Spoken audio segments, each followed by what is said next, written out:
Hey everyone, welcome back to my channel, or if it's your first time, welcome. My name is Liv, and today we're gonna be talking about how to choose makeup. Makeup is awesome, but it can be really overwhelming. So my personal journey with makeup has really occurred over the past couple of years. When I was in high school, most of the time I was in college, I didn't really pay that much attention to makeup, and then one day something just clicked, and ever since I have been a tiny bit obsessive about it. So I decided that I was gonna kind of walk through some of the things that I've learned as I've gotten more into makeup, as I've started purchasing some more high-end stuff, as I've obviously started this channel. I've learned a lot about what to do and what not to do when you are starting to build a collection, or if you already have a collection and you just wanna get some new pieces. And of course, since we are here on YouTube, I do need to throw in this caveat that these are, of course, my opinions. They're not like the golden rules of makeup choosing. You might have your own tips for choosing makeup. You might think that like these are not gonna work for you, and that's totally fine. But I do think that for a lot of you out there, these will kind of help you get oriented and figure out what you're gonna purchase so that you can purchase makeup intentionally and make sure you're getting products that are gonna work for you. If you like this video, please go ahead and give it a thumbs up, and don't forget to subscribe to my channel for new videos every Monday and Friday. And yeah, let's go ahead and get started. Okay, so tip number one. Get to know your face. And I don't necessarily just mean like what it looks like. I mean like get to know your face on an intimate level. There's kind of 3 sub tips to this tip. First, get to know your skin tone. You've probably heard people chatting about like warm tone skin versus cool tone skin, maybe neutral tone skin. That can all be really confusing. So I have seen so many different like tips and tricks on the internet for figuring out your skin tone, and this is the easiest one that I have found. It's like a vein test. Basically, you just turn over your wrist and look at the color of the veins showing through. And I'm just reading this offline so that I don't screw up what colors I'm supposed to say. If your veins look more blue, you likely have cool undertones. If the veins look greenish, you're warm. And that makes sense, right? Because, you know, veins under your skin, as we remember from biology class, veins are full of blue colored blood because they're returning unoxygenated blood to the heart. Wow, I can't believe I remember that. So blue veins viewed through yellow toned skin are gonna look a little bit more green. So I personally have some warm undertones to my skin. There's no way the camera is going to focus in on my veins. That's a lot to ask. So that's how I was able to confirm that I do have some more yellow undertones to my skin. They're not super strong, but it's really helpful for knowing what colors are going to go well with your face. The second sub tip of tip 1 is skin type. So if you have oily skin, you probably already know. And if you have dry skin, you probably already know. So maybe this tip is completely unnecessary, but I personally don't have oily or dry skin. I have what they call normal skin, which I hate that it's called normal skin because it's also totally normal to have oily or dry skin, but I didn't make it up. But I spent like years being confused because I would see people talking about oily skin and I was like, oh, well, I do sometimes get a little shiny. And then I would see people talking about dry skin and I was like, I've gotten dry patches. Like, I don't know what, you know, products I should be gearing toward. I'm so confused. So my mystery was finally solved a few weeks ago because I went to get a facial. It was like a Christmas present to myself. And the esthetician was like looking at my skin, you know, super up close. And she's like, okay, so you have normal skin. And I was like, oh, thank God. I thought I was missing something. So for my normal skin girls out there, if you are sitting watching this video, it's like, am I oily? Am I dry? If you can't tell, it's probably normal. And it's important to know where you fall on that spectrum because a lot of products are geared with a specific skin type in mind. So like ultra mattifying foundations are going to be geared toward people with more oily skin, whereas super hydrating foundations are going to be for people with more dry skin. So no matter where you fall, oily, dry, normal, it's just really important to keep that in mind when you're purchasing products so that you can get things that are formulated for your skin tone, or if they're not specifically formulated for your skin tone, at least they're helping you achieve the look that you're going for. And last in getting to know your face is getting to know the quirks of your face. So I'll just talk about my quirks. There are 2 things that I realized very quickly when I was getting into makeup. First, I have hooded eyes. So you can see here, you know, when I close my eyes, here's my eyelid, they're almost so hooded that there's a line even when my eyes are closed. When I open my eyes, my top eyelid, sorry, it's hard to tell with these eyelashes, but my top eyelid basically it gets swallowed up by my eye socket. And there's nothing wrong with that, of course, but it does change the way that I apply my eyeshadow. I need to bring it a lot higher up so that when my eyes are open, you can still see it. A really good example of this is my colorful cut crease that I did a couple weeks ago. I will link that up above. If you watch that, you can see how I have to kind of alter the normal cut crease tutorial to work with my eyes. And that's really important because it changed the way that I bought makeup. It changed the way that I approach different looks. Another quirk of my face, I have really pigmented lips.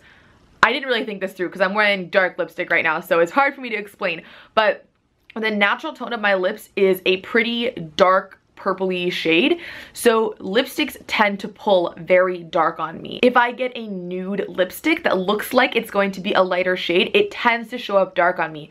If I get like a medium dark lipstick, it is going to look really dark on me. And again, there's absolutely nothing wrong with that, but it's really important for me to know when I purchase lipstick that like I can swatch it on my hand, but it is going to look darker on my face. And everyone is totally different here, so I don't really have a good way to find these quirks, but over time, if you notice something like that, if you notice your lipsticks pull darker, or maybe, you know, your cheeks are dry and so your blushes tend to break up, things like that, like pay attention to it and alter your makeup routine accordingly. Purchase your products with that in mind, and it will really help make sure that you are getting the best look for your specific face and skin. Okay, tip number 2, let's talk about makeup reviews. I do makeup reviews on YouTube, so this might sound strange coming from me, but take reviews with a grain of salt. Every product is going to react differently on everyone's skin. So I might try out a foundation or a primer or insert makeup type here and think it looks absolutely incredible. And if I do, I'm gonna be honest and tell you guys that. But that same product might not work as well on you. So that's why it's so important to get to know your face so that when you watch reviews, you can kind of take that information and take what you know about your own skin and kind of combine it to get an idea of whether or not the product is going to work for you. That's also why I recommend watching multiple reviews on the same product. If you're thinking of purchasing something, you know, check out a couple different people's opinions on it, because two different people with two different skin types can have completely opposite experiences with the same product. Not only that, people have really varied preferences on YouTube and they have strong opinions. So you might have two YouTubers who have similar skin type who are gonna put on a product, it's gonna look similar, and one of them might love it and one of them might hate it. And you know, people who make YouTube videos tend to be persuasive and they have strong personalities and strong opinions. So if you watch one person who absolutely hates a product, even though it might be a good product for you, it's really hard to think that if you're watching someone who's like, this is awful. So, you know, take some time, get out there, watch a couple reviews, and you might find that there's some varying opinions on a product that can help you make a more informed decision. Okay, tip number 3, swatches. This is similar to the reviews tip, but I wanted to get a little bit more specific and talk about what it means to watch a swatch video. Here is my tip for swatches. Watch, don't listen. If you're watching your favorite YouTuber swatch an eyeshadow palette, and every time she, you know, does a swatch, she goes, ooh, that's gonna influence your opinion of the eyeshadow. I'm sorry. Even if you don't think it is, it's going to make you more inclined to like the shadow. Similarly, if you're watching someone you love and she's swatching a blush and she's like, I don't know, it's gonna influence your opinion. And that's the point, right? Like, that's why you watch reviews.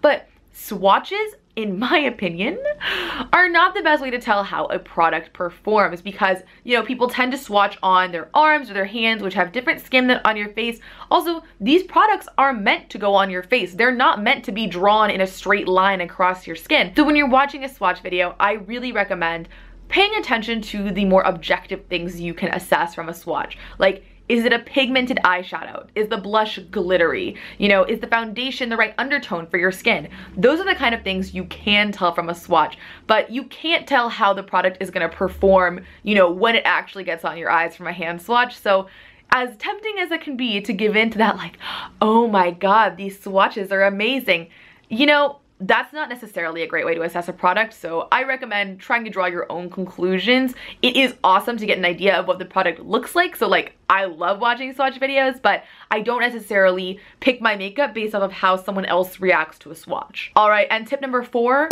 is to start cheap.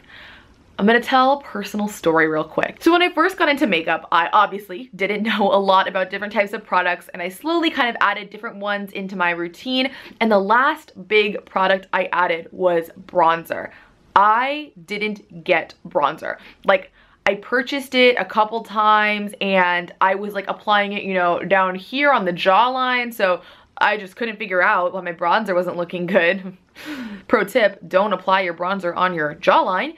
But I just couldn't figure out how to use it. And so I finally decided, like, look, I see people putting on bronzer and they look beautiful and I want to look like that. So I am going to get into bronzer.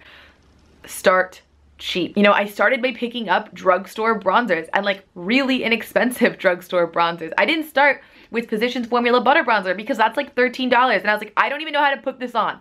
I'm gonna start with something cheap and practice.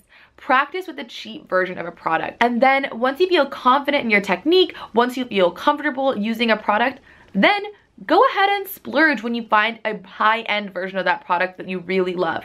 But I really, really highly recommend getting used to the product while it's cheaper. That way, if you don't end up liking it or you're like, this is not for me, it's not a huge waste. And also it allows you to experiment a little bit more broadly. You know, like for the price of a high-end bronzer, you can probably pick up 3 different drugstore bronzers. You can pick up a cool tone bronzer, a warm tone bronzer, a shimmery bronzer, and try them all out separately together and really get an idea of what you like. And if it's something that you do use regularly, then it makes sense, at least to me, to go ahead and spend the money on something more expensive once you know how it's going to work for you. So yeah, this isn't to like bash high-end products at all. I have plenty, probably too many high-end products in my collection. Just saying that if you're getting started, you're not sure how you're gonna like a product, I would always go for the cheap version first. All right, and tip number 5, be realistic. We all wish we could be beauty gurus. I mean, maybe we don't all wish that, but I personally wish that. I wish that every day I could just wake up and find 20 packages of free makeup at my door, and then I would just play with them all day and tell you guys what's cool and what's new and what I like and what I don't like. But that's not my reality.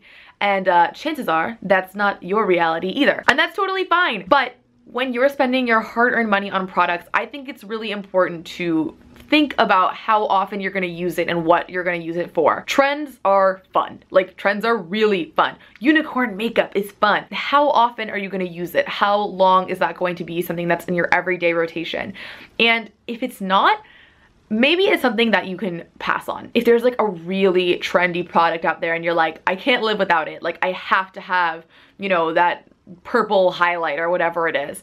Like, take a look through your collection and see if you can't achieve that same effect with something you already have. You would be shocked at how many looks you're able to achieve with some versatile pieces. You know, like a great bronzer is usually a great brown eyeshadow, or a good inner corner highlight eyeshadow is often gonna be a good highlight for your face as well. So I think it's just really important to, when you go to purchase a new piece of makeup, take a hard look at it and figure out how often you're going to use it. If you look at something and you can honestly say like, yes, I'm going to use this, you know, you don't have to say I'm gonna finish it, but you're going to use that product, then go for it. But I just highly recommend being realistic, because I personally have plenty of products that I have purchased and never end up using because I got caught up in the hype and I wanted to have the newest thing, or I saw like cute girl on Instagram and I was like, I could be that girl. You know, we can dream, but realistically, unless it's something that you're going to wear in your day-to-day life, it might be better to save that money for a product that you know you're gonna use, that you're really going to love. And I guess that leads me to my like bonus tip, and this is just like my overarching message here. Buy makeup that brings you joy, right? Like, when I walk into Ulta or Sephora, I am so excited and happy, and sometimes I will swatch something and I'm just like, I love this. I love it so much. And you know what? Sometimes that product is not realistic. Sometimes that product is not cheap, but if it brings you joy, then go for it. You know, makeup is fun, and I personally think that you should purchase makeup that makes you feel confident and beautiful, and maybe sometimes it's not practical, but at the same time, you should be getting joy from things that you purchase. And like, obviously this isn't gonna apply to every product, right? Like, if I'm just like repurchasing a foundation that I like, I'm not like, oh my god, this foundation. But you know, sometimes I am like that. So most of all, guys, I think it's most important to have fun with it. Makeup should not be stressful, and if you're watching this video, you probably like makeup or interested in makeup, and I hope that this helped you kind of get oriented in the often overwhelming world of makeup. I would love to hear from you guys what your tips and tricks are when you go makeup shopping. Like, what do you keep in mind? What's your internal checklist? So let me know in the comments down below. That is it from me. I hope you guys have an awesome week, and I will talk to you in my next video. Bye!